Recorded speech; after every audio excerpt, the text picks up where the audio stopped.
Hey, ¿qué tal? Hey, espero que estén todos muy bien. Pásenle, siéntanse bienvenidos otra vez. Muchas gracias por estar aquí de nuevo. Mi nombre es Tony con Latina para las personas que no me conozcan, y para los que ya me conocen, la neta es que quiero agradecerles muchísimo que sigan aquí. Me desaparecí un mes, creo, algo así. Sí me costó como algo de trabajo regresar a la rutina del día a día después de una semana de haber salido de viaje con mi familia. Estuvo muy divertido, pero siempre como que salir de la rutina para una persona neurodivergente nos cuesta mucho trabajo a veces regresar, y es un pedo. Pero bueno, no estamos aquí para hablar de neurodivergencias el día de hoy, sino más bien estamos aquí para hablar de otra cosa. Y creo que ha llegado el momento. Creo que alguien tenía que iniciar esta conversación.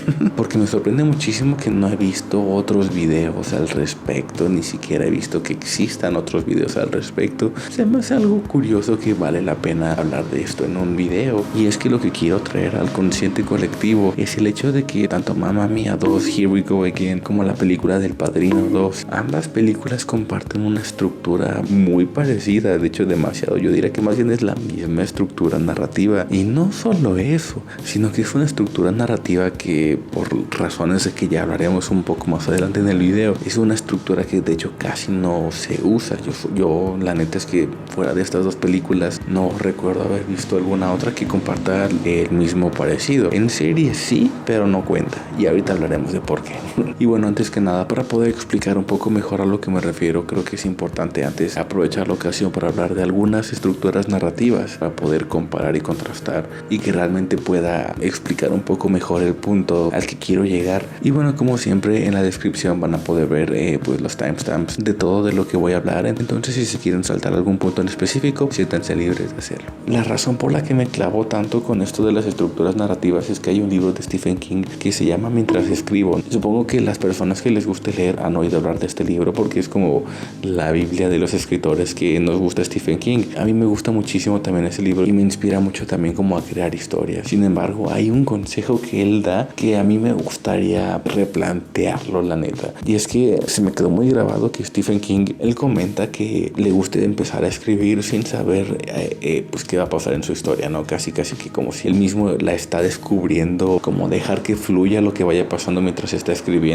Y pues me parece una idea interesante, y me gusta mucho, sobre todo por la parte que te motiva como a empezar a escribir aunque no sepas una estructura de la historia, o vaya, que no sientas la presión de necesitar planear todo antes de empezar a sentarte a escribir. Creo que esa es la parte más valiosa de este consejo de Stephen King. Sin embargo, van a haber personas que son como yo, que van a intentarlo de esta manera y no les va a funcionar. Muchísimas cosas que he intentado escribir, he intentado seguir este consejo de solo me voy a sentar a escribir, tengo una idea de lo que va a pasar, pero a final de cuentas no lo sé. Entonces pues voy a sentarme y voy a ver qué pasa, ¿no? Y está muy divertido. El problema es que siempre me he topado con algo que de pronto me doy cuenta que digo, changos, esto no está funcionando, tal vez está un poco lenta la historia, o tal vez no estoy sabiendo explicar bien como lo que quiero que pase. Mil y un cosas me han pasado como mientras estoy escribiendo de esta manera. Y yo creo que lo que más rescato del tiempo que estuve estudiando cine en la universidad es que aprendí un poco mejor a estructurar las historias, y ahora entiendo que al menos yo funciono mejor si conozco la estructura, y entonces yo al escribir ya más bien estoy, digamos, completando la versión completa de la historia que yo ya conozco por partes. Personalmente ese es el truco que más me funciona, y si ustedes son como yo, creo que por eso vale mucho la pena aprender las estructuras narrativas, y es por eso que les voy a contar de 5 estructuras que me parecen que son pues las más importantes, ¿no? Quiero agradecerle mucho a mi maestra Ceci de la universidad. Ella fue la que me enseñó todo lo que les voy a decir ahorita, y hablaré un poquito más de ella al final. La primera de la que voy a hablar es la estructura lineal.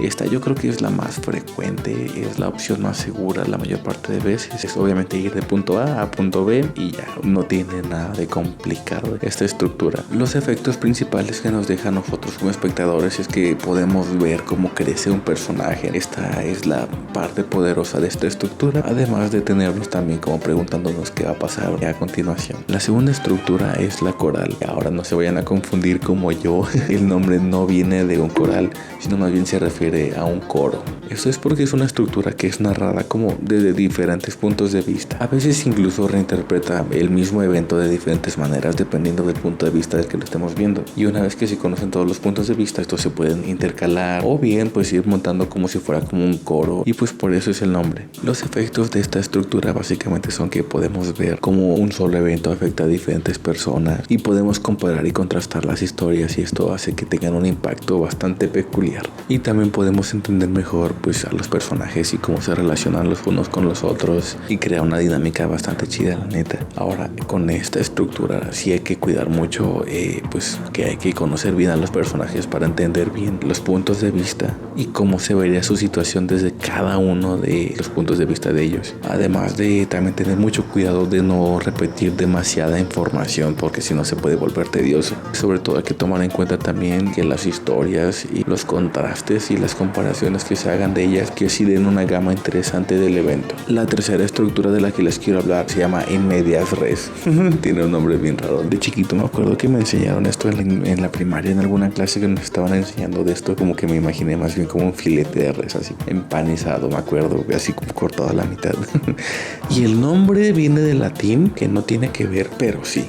En latín significa hacia la mitad de las cosas. Entonces técnicamente sí podría ser hacia la mitad de un filete de res. Pues lo interesante de esta estructura es que comienza a la mitad de la historia, como por ejemplo en Las locuras del emperador, cuando empezamos con Cusco Choyama, y que dice, se preguntarán cómo llegué aquí, o no me acuerdo bien qué dice. Pero bueno, hay varias maneras de remixear esta estructura narrativa. Espero que la imagen ayude, porque con puras palabras es como que muy confuso, yo siento. Pero la idea es empezar a la mitad y pues ya cada quien decidirá lo que sea mejor para su historia, porque se puede empezar de la mitad y seguir derecho hasta el final, o se puede empezar por la mitad, regresar como al principio y luego ver cómo se llegó hasta ese punto, y luego ya eventualmente llegar hasta el final, también empezar a la mitad y pues ir intercalando entre cómo va avanzando la historia y a la vez flashbacks del pasado. La verdad es que se puede poner tan complejo como ustedes quieran.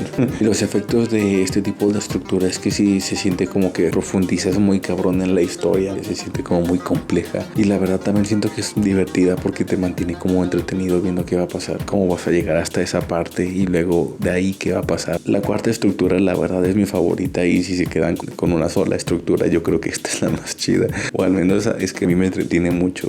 La caja china, así se llama, que haya una historia dentro de otra historia. También se puede remixear esta estructura, pueden decidir si la caja es pequeña con el interior muy complejo, o al revés, que la caja sea grande pero el interior sea pues bastante limitado. O sea que ustedes pueden decidir qué tan grandes van a ser las historias que se cuentan dentro de las historias. Y los efectos son que se tiene una sensación como de parábola, siendo que una historia tiene sentido dentro de otra historia más grande, además de que podemos hacer como una reflexión entre la realidad y la ficción.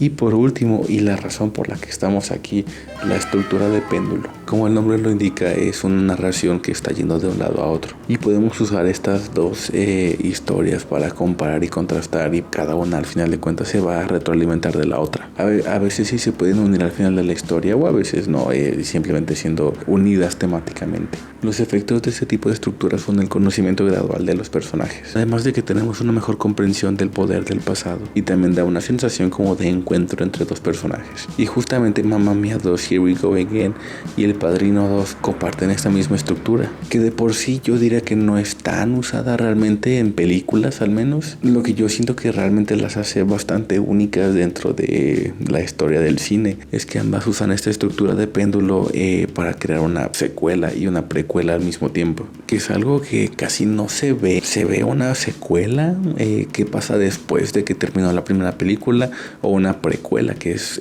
pues lo que pasó antes de la primera película, pero rara vez se ve una película que cree más historia dentro de este mundo y a la vez explore el pasado también de ese mundo. Se me hace muy interesante. Y claro que pues cada película tiene su propio estilo, su propio tono, y son totalmente opuestas en el espectro de lo que es una película y la audiencia que busca y el cómo está creada. Son dos películas que no tienen nada que ver la una con la otra, pero ambas toman esta idea que es mostrarnos cómo se construyó el legado original, porque por ejemplo en El Padrino 2, en la primera película empieza con el padrino ya siendo el padrino. Trata la película de Michael Corleone, que él va a ser el siguiente padrino. Sin embargo, en la secuela es en donde vemos cómo inició, cómo el padrino original se volvió el padrino. Y en Mamma Mía 2 es exactamente lo mismo.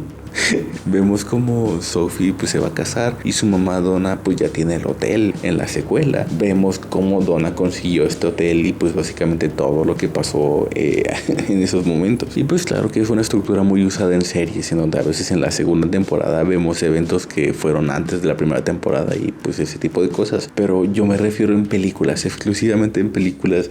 Casi no se ve esto de precuela y secuela.